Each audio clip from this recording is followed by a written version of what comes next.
Welcome back. It's good to see you back. And since you were in there, of course, this is how life works, right? I received the text from Mary, and Molly and Ryan are back home. So the good news is she's in doctor's care. So the hospital there has a premier reputation. As a reputation of being a premier birthing center. So we're just going to trust it'll all go according to the Lord's plans. But, you know, I asked some questions and was reminded it's the job of the dad to receive. Asking questions doesn't always provide much help. So we're just waiting on the Lord, and thank you for your ongoing prayers. So I asked, talking about questions, Nancy had a very good question, and it actually gets to kind of the heart of this chapter. Her question was, you know, Paul always uses the language in the Lord versus about the Lord. Did anybody figure it out? Chris got it. All right, Chris. Oh, there you go. Google. Yeah.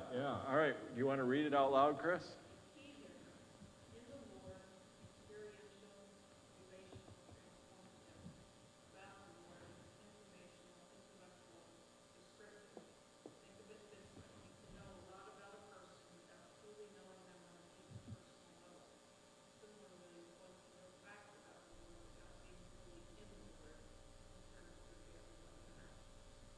Wow. We live in a wonderful time, don't we? We could just like, and so if I think to summarize for those that are online, what Chris read was, knowing about someone is not necessarily knowing someone. One is about relationship. And I'm going to even take it a little further than that from a theological standpoint. This is the cool thing of Paul. Paul uses it very much. When you hear in the Lord, you should immediately think of a certain activity that happened in your life. Anybody want to guess what that activity? Hint, hint. All right, you guys are superstars. Luther really is Pauline he is like totally over the top Pauline. Luther said, you know, when those people say to you, you know, I was saved at the cross of Calvary. I was saved when Jesus died for my sins. Tell them, you were not. The world was saved then. You were saved when you were baptized. It's that personal. It's that relational. It's that experiential. Paul said this. Do you not know? When you were baptized, you were baptized into his death. You were crucified, therefore, with Christ. You were buried with him, so that even as he was raised, you too might be raised to live a new life. And so this is really, I said, this is what's at stake in this chapter. So why did I say that? What's the big deal here? What's the big deal? Why is Paul seem so contorted and so like obsessive, repetitive even? What's the big deal? Anybody have a guess?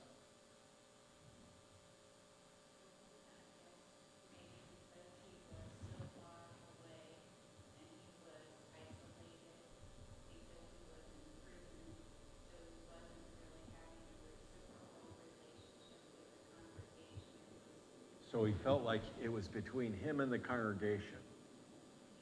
Yeah. And that is a great guess. But actually, there's a better guess. And the better guess is what would be the absolute worst thing to hear out of Jesus' mouth when you die and you are before the judgment seat of God? Go to that door. Can't help you. I don't know you. And by the way, if you think that people aren't going to hear that, Jesus actually, Luke quotes Jesus as saying, some will say, I preached in your name. I healed people in your name. Of course you know me. And Jesus says, the Son of Man will respond, away from me. I do not know you.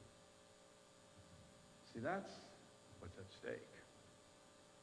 And Paul, ultimately, while I can say, he doesn't lower himself, at least in the writings, though I have a feeling being a human being, he probably had his own little, rag dolls. What do you call those pin dolls? You put your voodoo dolls. He probably had his own way of dealing with those yahoos that were leading the church astray, but because he was human and he made mistakes. But what Paul was really trying to show is that, hey, just because they're telling you that this is Christian doesn't mean it's Christian. And I don't want you to die and hear this, because some will. So I asked you kind of, what's the application for us here?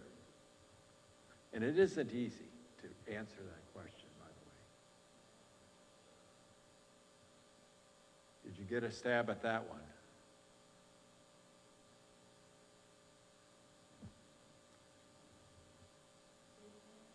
So what's the application for us at our church today? And it's not an easy to know and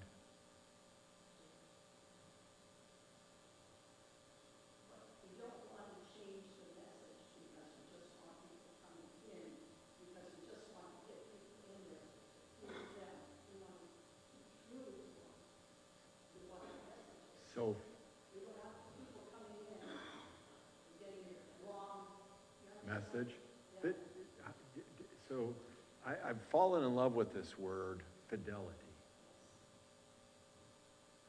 I had someone whom I respect, look up to, say to me after last Sunday's sermon, you are a really engaging preacher. I probably should have taken it as a compliment, but I'm a little on the defensive side right now, and not very as healthy as I have been at other times. And I whipped back, oh, I'd rather hear faithful. Now, I was being a jerk. But I think there are a lot of engaging preachers that are taking people right down the path to hell. Yeah. Exactly. It's exactly right. I'm amen in her. Fidelity. We have to be very careful to not use the idea that we can change the message to build the church. Because then it's no longer a church. So that's one message. That's one thing we can learn from that. Is there anything else we can learn? How about this one? I told this story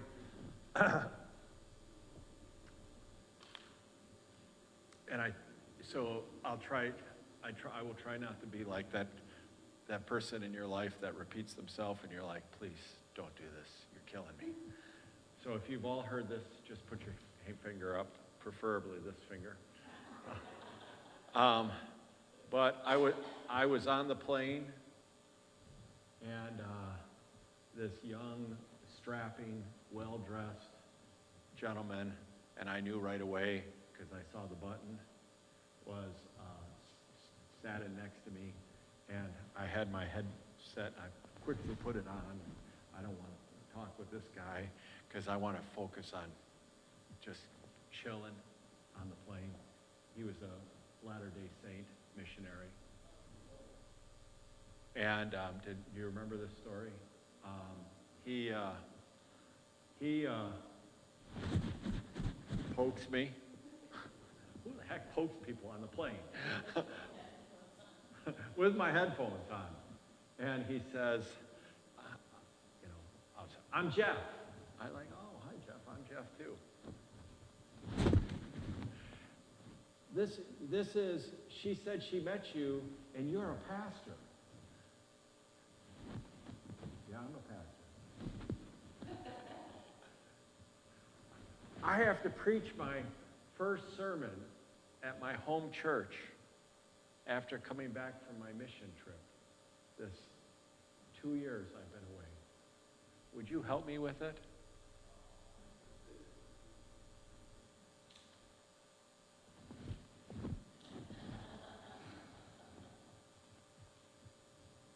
It was one of the most beautiful flights I've had.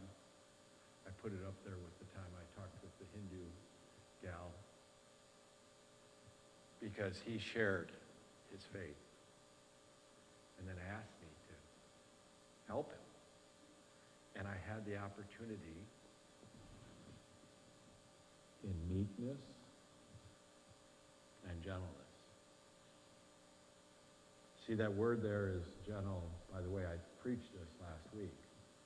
It's translated reasonableness. It's actually not oh, you're so genteel.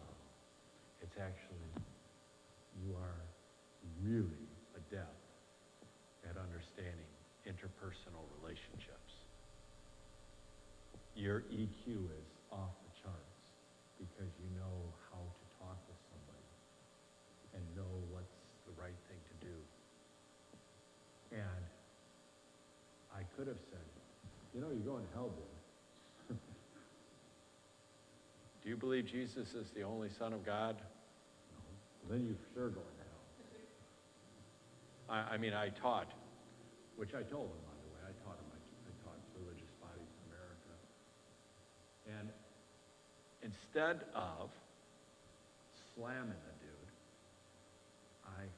for literally 3 pea-picking hours as we traipsed across the country, he asked me more questions. We went to more Bible verses, and he's got his stupid, down from hierarchy, no Bible, just all this crap in a book that was crap. And I'm like, yeah, that's good. Could we go to the Bible and let me show you that? Do you have a Bible here? I got a Bible here somewhere. And we went through this. So what was God teaching me? And what can we learn from this?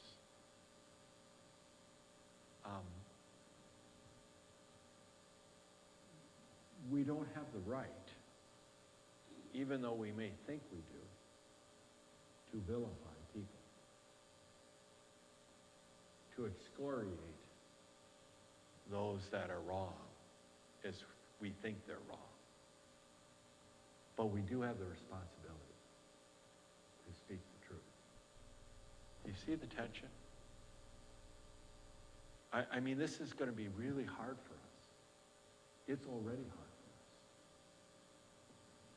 We had a fellow come to the men's morning. He did a great job. But I will be honest with you, I met with him for a couple hours ahead of time. And he was so respectful. I said, no, I don't think you should say that.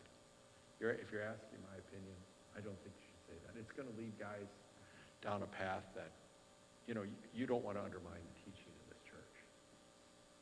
Do you see how this is? So how do we talk with each other and talk with people? When I was in California, we actually started doing work in the community with Muslims. It was great work. Boy, did I get in trouble. Our church body leadership did not take too politely And my response was, what better way to do evangelism, to work on things we have in common? We were getting rid of a porn store, and these people were concerned about the safety of children and its location near a school and all of this stuff, and why not better? Why not? I said, why not work with the Muslims in this? Well, that's syncretism. That's, you're validating their theology. No, I'm not. Do you see how this is not easy? This requires a lot of thoughtfulness, and Paul leads us in some of this to sort out how do we handle the truth. Well, first of all, we have to know it, and then we have to learn how to share it. And it is nothing simple. I am telling you, I am with Luther.